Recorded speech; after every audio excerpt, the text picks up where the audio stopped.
Selamat pagi, kita akan melanjutkan untuk kelainan-kelainan sistem hematopoiesis, yaitu essential thrombocytosis, ya.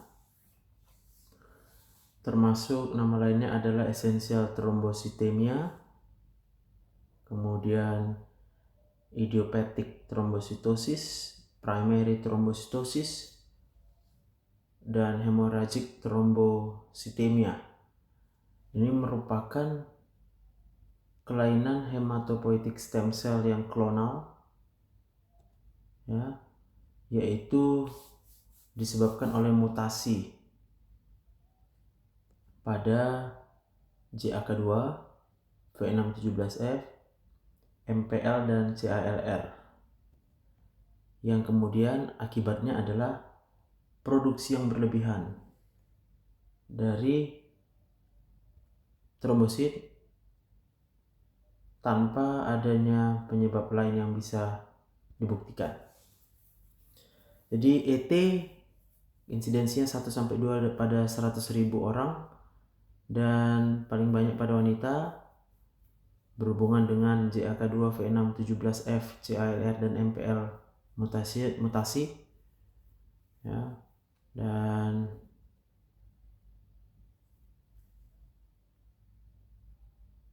mutasi ini pada 90% pasien ET itu lebih sebab paling sering itu adalah penyebab dari trombositosis yang non klonal yang merupakan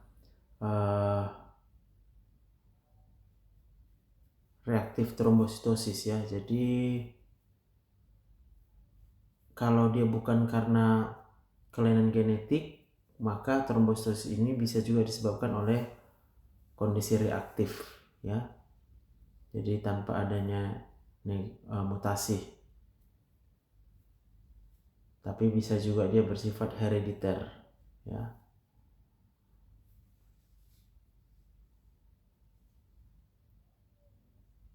Jadi ET ini dapat terjadi pada semua usia dan seringkali tanpa gejala maupun tanpa disertai gangguan-gangguan hemostasis, ya. Terutama terjadi pada wanita. Ini tidak bisa dijelaskan, ya, ataupun bentuk yang reaktif dari trombositosis di mana tidak ada perbedaan jenis kelaminnya yang dapat dijumpai, ya. Nah, ini kita lihat dulu, pertama adalah penyebab dari trombositosis, jadi jumlah trombosit yang berlebihan. Tentunya secara fisiologi trombosit akan meningkat bila terjadi inflamasi pada jaringannya. Kemudian penyakit-penyakit kolagen, vaskular, dan inflammatory bowel disease. Pada keganasan, trombosit juga meningkat. Pada infeksi, pada kelainan mieloproliferatif, polistemia vera meningkat. Pada primary myelofibrosis, PMF. Pada essential thrombocytosis, pada chronic myelogenous leukemia, ya, ini semua menyebabkan trombositosis. Postplenektomi atau hiposplenisme juga trombositosis, hemolisis juga trombositosis, defisiensi zat besi juga trombositosis, perdarahan juga mengakibatkan trombositosis, pembedahan juga mengakibatkan trombositosis. Oleh karena rebound, misalnya karena koreksi vitamin B12 atau penasam folat defisiensi, dan juga pada setelah penggunaan etanol, penyalahgunaan etanol. Nah, oleh karena tidak ada marker klonal yang spesifik, maka bagaimana kita membedakan ET dengan MPN yang lainnya atau kelainan mieloproliferatif neoplasma lainnya? itu maka kita harus memakai kriteria klinis dan kriteria laboratorium. Itu ini pada tabel 996 ini ya. Kriteria ini berguna bagi kita untuk mengidentifikasi kelainan-kelainan seperti CML, PV, ya, PMF, maupun myelodysplasia yang bisa menutupi atau membuat kita tidak dapat mengetahui suatu ET. Lebih jauh lagi, sama halnya dengan eritrositosis yang idiopatik, maka bentuk yang non-klonal dari trombositosis ini juga ada ya, seperti overproduksi atau produksi berlebihan dari trombopoietin yang sifatnya herediter, dan juga pada mereka yang tidak dijumpai mutasi JAK2 ya, yang saat ini tidak banyak dikenali karena kita belum memiliki pemeriksaan yang lengkap. Lebih kurang 55% pasien ET ini mengekspresikan JAK2 V617F, 36% mengekspresikan CALR tipe 1 dan tipe 2, dan 4% menunjukkan adanya mutasi MPL. Pasien-pasien ET tanpa ada mutasi gen biasanya prognosisnya lebih baik. Nah, kita lihat etiologinya ya. Jadi proses megakariositopoiesis dan juga pembentukan trombosit ini tentunya diatur oleh trombopoietin melalui reseptornya yang ada di sumsum tulang. Seperti halnya pada kasus pada kondisi eritroid yang dini, pada kasus yang dini, maka sel-sel progenitor yang eritroid maupun mieloid ya, maka demikian juga dengan progenitor megakaryositik ini memerlukan adanya interleukin 3 dan stem cell factor supaya mereka bisa menjalani proliferasi yang optimal selain daripada trombopoietin. Ya, jadi sel progenitor itu kan ada eritroid, ada mieloid, dan satu lagi ada megakaryositik. Semuanya perlu interleukin 3, lalu kemudian mereka perlu stem cell factor, dan khusus untuk trombosit maka mereka perlu trombopoietin. Perkembangan terminalnya juga ditingkatkan oleh karena adanya stromal cell derived factor 1 yang merupakan chemokine. Tapi yang menarik adalah maturasi terminal dari megakaryosit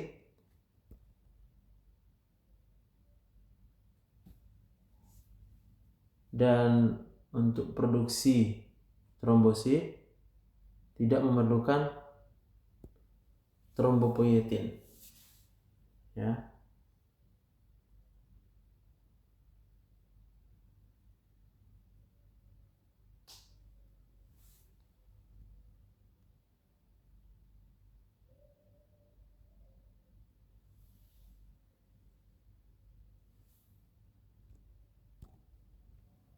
Nah, jadi megakaryosit ini merupakan sel yang unik ya dibandingkan progenitor hematopoietik lainnya karena reduplikasi dari genom mereka ini melalui proses endomitosis dan bukan mitosis, dan reduplikasi ini dipengaruhi oleh trombopoietin. Nah, tidak seperti eritropoietin, trombopoietin ini diproduksi terutama di hati dan sedikit di organ-organ lain dan khususnya di dalam sumsum tulang ya, yang fungsinya adalah untuk mempertahankan hematopoietic stem cell. Dan ketika sudah dilepaskan, trombopoietin akan menyebabkan proliferasi pada sel-sel di sinusoidal. Terdapat korelasi antara jumlah trombosit dan kadar trombopoietin di plasma.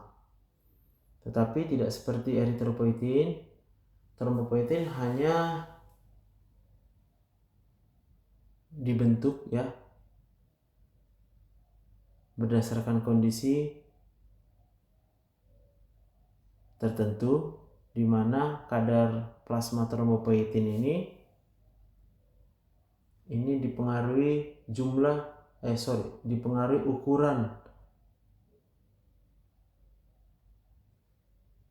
ukuran kolam atau ukuran gudang dari sel progenitor megakaryosit ya, poolnya. Juga berlawan dengan eritropoietin, tetapi tidak seperti mieloid lainnya.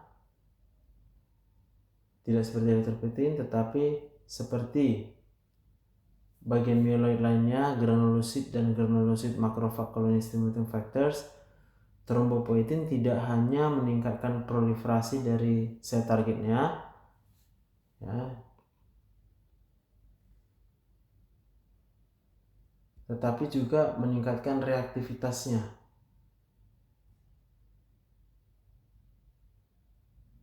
Terutama reaktivitas produk akhirnya yaitu trombosit.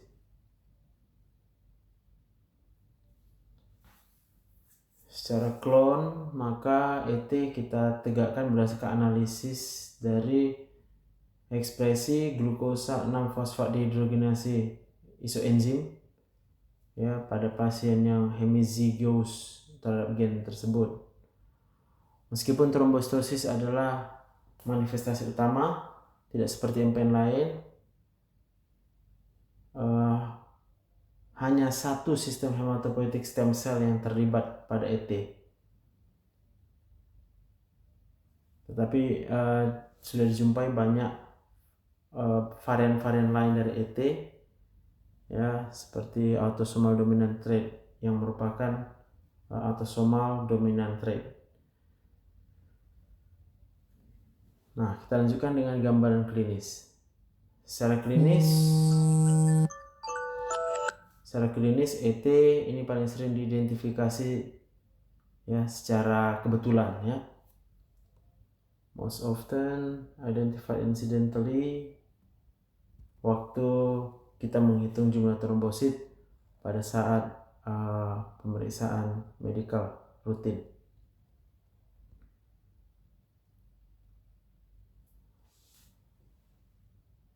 Beberapa keadaan juga menunjukkan pemeriksaan darah sebelumnya ternyata kita melihat adanya peningkatan trombosit, tetapi kita tidak melihatnya selama bertahun-tahun. Tidak ada gejala maupun tanda yang spesifik untuk ET, tetapi pasien-pasien ini dapat mengalami perdarahan dan mudah untuk mengalami trombosis, yaitu kelihatan dari mudah lebam ya, easy bruising, kulitnya mudah mengalami lebam,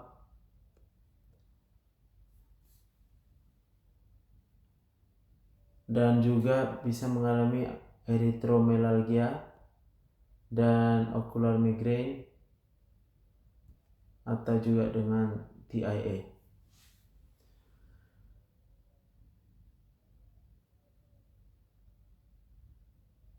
Ya, jadi ini karena oklusi dari mikrovaskular.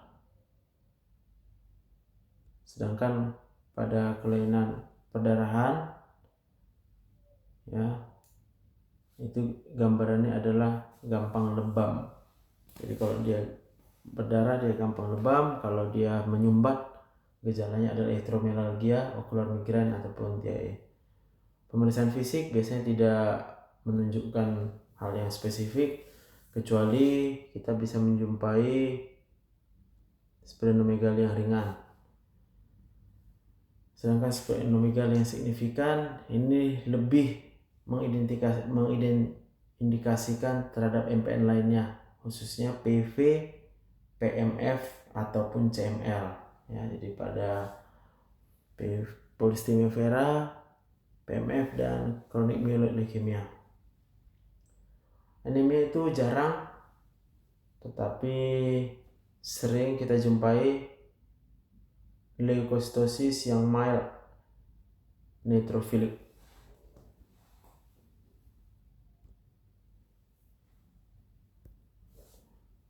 Pemeriksaan darah, terutama kita akan melihat jumlah trombosit yang meningkat, dan kita melihat beberapa ukuran trombositnya mengalami pembesaran, ya sangat besar. Oleh karena jumlah trombosit yang bersirkulasi sangat banyak, maka ini bisa mengganggu pengukuran kadar kalium yang tepat di dalam darah. Oleh karena terlepasnya kalium dari dalam trombosit pada waktu terjadi pembekuan darah. Tipe hiperkalemia seperti ini merupakan artefak test tube dan tidak berhubungan dengan kelainan-kelainan pada pemeriksaan EKG. Sama halnya, pemeriksaan oksigen arteri bisa jadi tidak akurat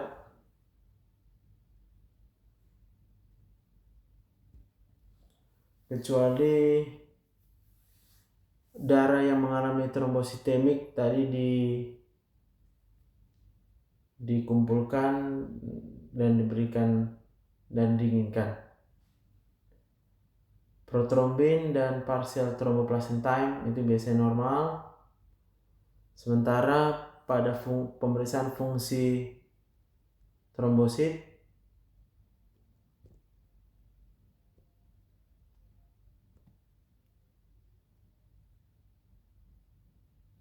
kita bisa jumpai perdarahan, masa perdarahan yang memanjang dan gangguan agregasi trombosit.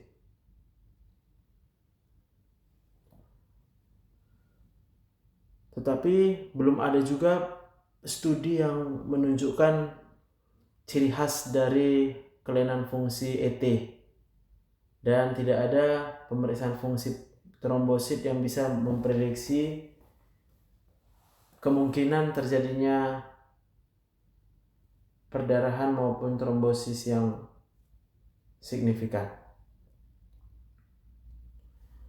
Peningkatan jumlah trombosit ini bisa menghambat kita melakukan aspirasi sumsum tulang, tetapi biopsi sumsum tulang biasanya kita akan mendapatkan hipertrofi dari megakariosit dan juga terjadi hiperplasia, dan juga kita akan melihat peningkatan selularitas di dalam sumsum tulang.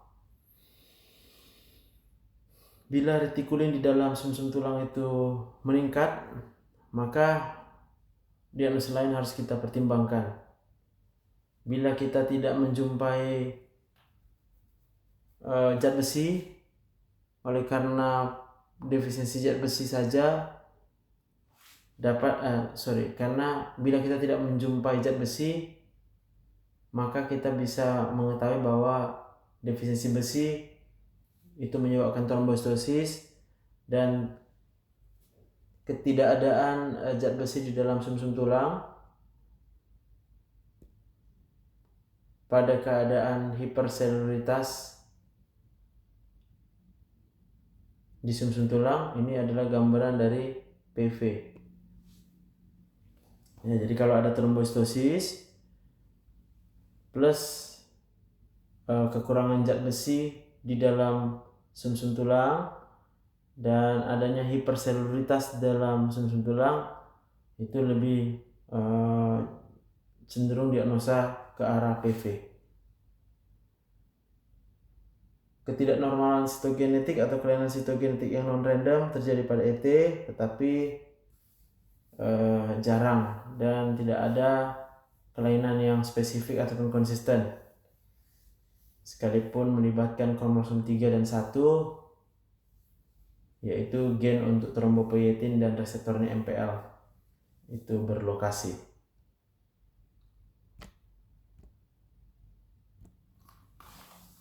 Nah, untuk diagnosisnya ya seperti tadi kita lihat diagnosa bandingnya itu pada tabel 996. Ini saya buka kembali ya. Nih.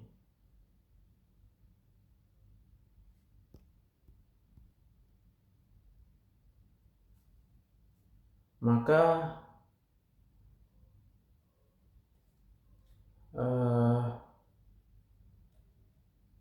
gejala klinisnya ya sangat banyak ya. Kalau untuk kita lakukan diagnosa, gejala klinis yang disebabkan oleh trombositosis ini tentunya sangat banyak, oleh karena tingginya pembentukan dari inflamasi sitokain ya.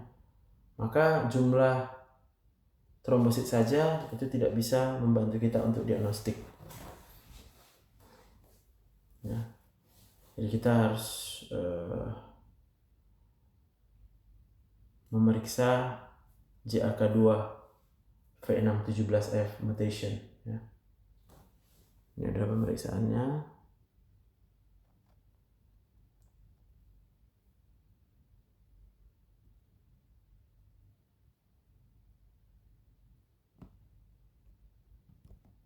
Bila tidak ada pemeriksaan JAK2 V617, maka kita harus melakukan evaluasi sitogenetik untuk menentukan apakah trombosisnya disebabkan CML ataupun kelainan mielodisplastik seperti sindrom 5Q.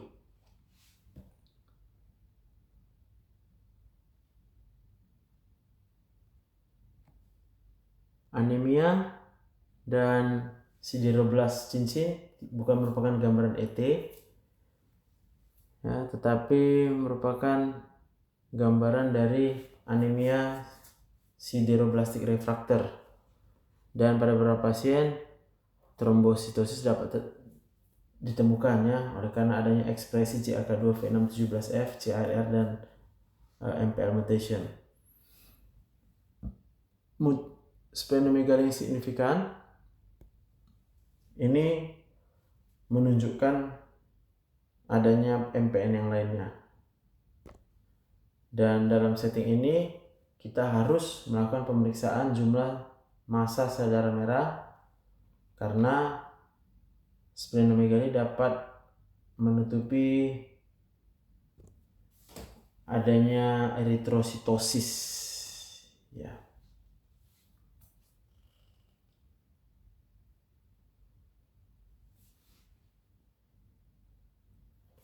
Yang perlu diketahui bahwa pada awalnya ET dapat kemudian mengalami evolusi menjadi PV, terutama pada wanita dengan JAK2 V617F, atau ET menjadi PMF pada laki-laki dengan tipe 1 CALR mutation setelah bertahun-tahun ya, oleh karena evolusi klonal yang terjadi. Jadi terdapat overlap yang cukup antara JAK2 V617F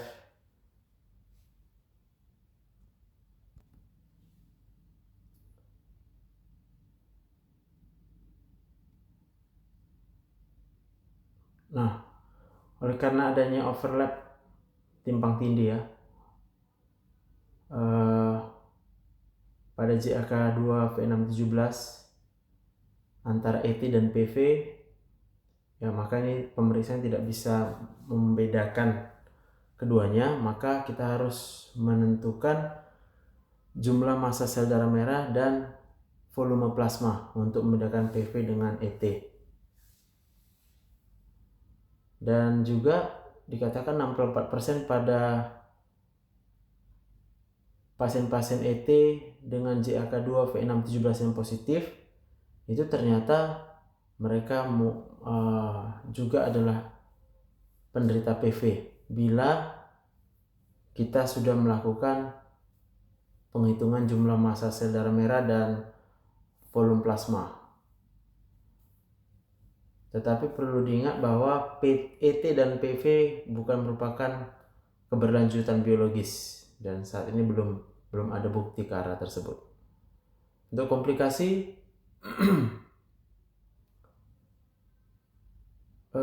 cukup menarik karena banyak dokter pasti akan cepat mengintervensi gejala-gejala yang ditimbulkan oleh trombositosis, ya, khususnya bila jumlah trombosit itu lebih dari 1 juta. Ini dipercaya merupakan jumlah trombosit yang tinggi yang dapat menyebabkan trombosis. Tetapi belum ada studi klinis yang terkontrol yang menunjukkan hubungan ini. Dan pada pasien-pasien yang di bawah 60 tahun, insidensi trombosis tidak lebih besar. Ya, pada pasien dengan trombositosis dibandingkan dengan pada usia yang sama, kontrol dan pengguna rokok merupakan faktor risiko yang penting terjadi trombosis pada pasien ET. Secara kontras, jumlah trombosit yang sangat tinggi itu berhubungan terutama dengan kejadian perdarahan. Kenapa? Karena dia mengalami penyakit von Willebrand yang acquired. Jadi jumlah von Willebrandnya menjadi kurang secara relatif.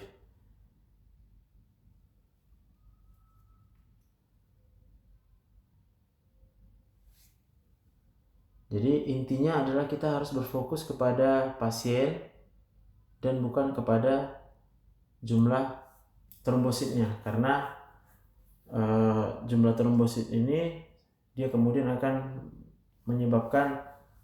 bisa menyebabkan penyakit von Willebrand, ya. Jadi kalau dia tidak terjadi penyakit von Willebrand, maka mungkin pengobatannya itu tidak seagresif bila sudah terjadi penyakit von Willebrand. Sebagai contoh, beberapa gejala neurologis yang paling dramatis, ya, masalahnya itu adalah migrain. Dan migrain hanya akan berkurang kalau kita sudah menurunkan jumlah trombosit.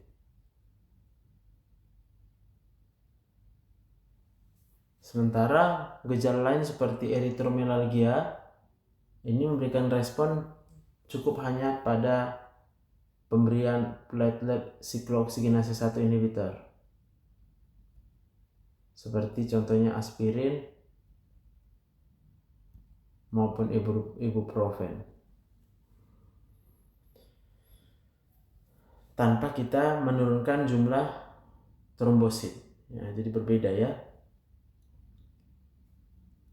Kalau migrain maka kita harus turunkan jumlah trombosit. Kalau dia hanya eritromelalgia, maka cukup kita berikan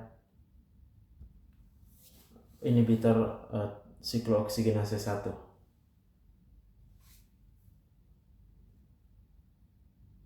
Juga beberapa menunjukkan adanya hubungan antara sistem vaskular yang sudah mengalami aterosklerosis dengan jumlah trombosit yang tinggi, dan yang lainnya mungkin tidak menunjukkan hubungan juga, ya. Kita harus mengenali PV yang dapat dijumpai dengan trombositosis saja, ya.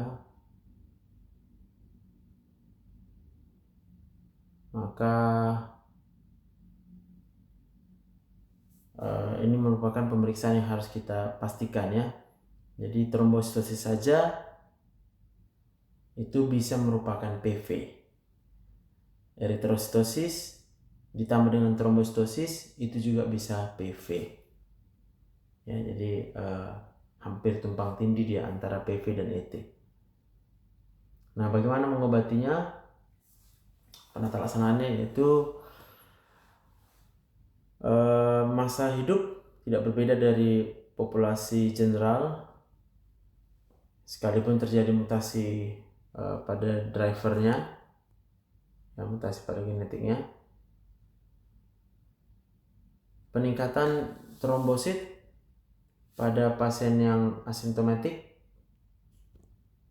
tanpa risiko kardiovaskular ataupun tanpa penggunaan tembakau tidak memerlukan pengobatan. Jadi trombositosis asimptomatik tanpa risiko kardiovaskular, tidak merokok, itu tidak memerlukan terapi. Tapi sebelum seluruh terapi diberikan pada pasien-pasien dengan trombositosis, maka penyebab dari seluruh gejala harus jelas dulu apakah dia disebabkan oleh peningkatan jumlah trombositnya. Ketika kita jumpai jumlah trombosit di atas 1 juta, kemudian sejumlah besar von Willebrand multimer itu kemudian rusak dan habis dari dalam sirkulasi oleh karena jumlah trombosit yang sangat banyak, maka inilah yang kemudian akan menyebabkan von Willebrand disease yang acquired. Ya. Remove from the circulation dan dihancurkan.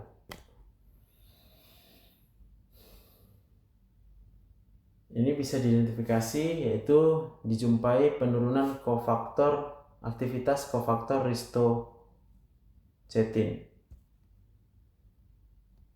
Pada kondisi ini aspirin malah dapat menyebabkan perdarahan. Jadi harus berhati-hati. Perdarahannya biasanya jarang spontan dan biasanya memberikan respon terhadap pemberian aminocaproic acid. Ya, bisa diberikan untuk profilaksis sebelum dan setelah pembedahan. Platelet pheresis ini sementara ini ya, untuk sementara tetapi tidak efisien sebagai pengobatan dan jarang dipergunakan. Pasien-pasien ET yang diobati dengan 32P atau alkylating agents ini berisiko mengalami leukemia akut dan tidak menunjukkan adanya manfaat dari pengobatan ini. Kalau jumlah trombosit perlu untuk diturunkan berdasarkan dari gejala yang refraktor terhadap pemberian salisilat, maka mungkin kita bisa pertimbangkan PEG interferon alfa, derivatif quinazolin, anagrelin maupun hidroksiurea. Ya, dapat kita berikan untuk menurunkan jumlah trombosit, tapi belum ada yang menunjukkan kelebihan yang signifikan ya, ataupun tanpa efek samping yang signifikan. Hidroksiurea dan aspirin itu lebih efektif dibandingkan anagrelin dan aspirin untuk mencegah TIA karena hidroksiurea adalah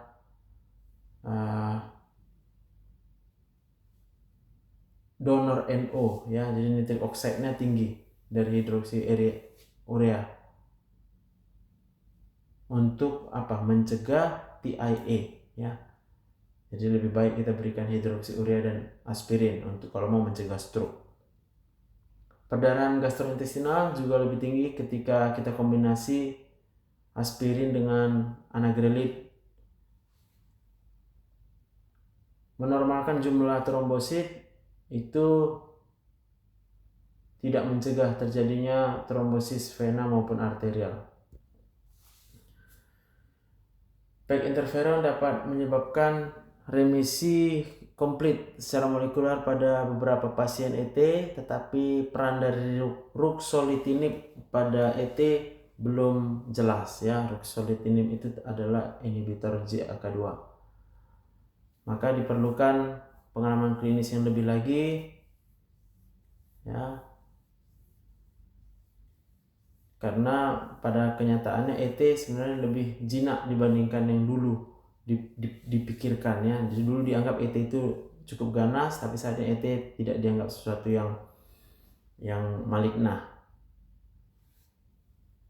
Jadi perubahan menjadi leukemia akut yaitu paling sering karena efek dari terapi dibandingkan karena penyakitnya itu sendiri.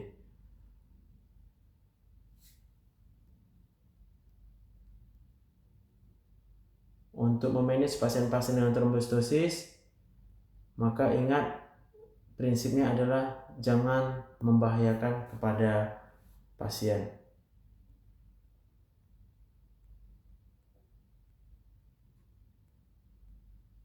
Baik, demikian untuk esensial trombositosis ya. Jadi prinsipnya adalah kalau asimptomatik, tidak ada risiko kardiovaskular, tidak merokok, biasanya tidak memerlukan pengobatan ya.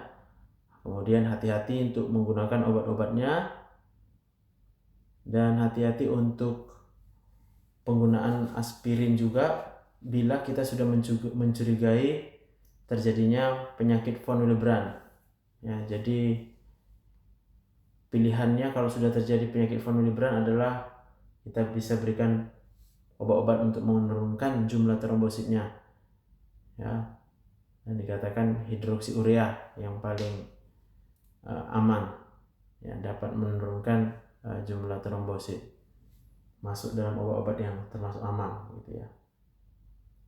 Nah, demikianlah kuliah tentang esensial trombositosis.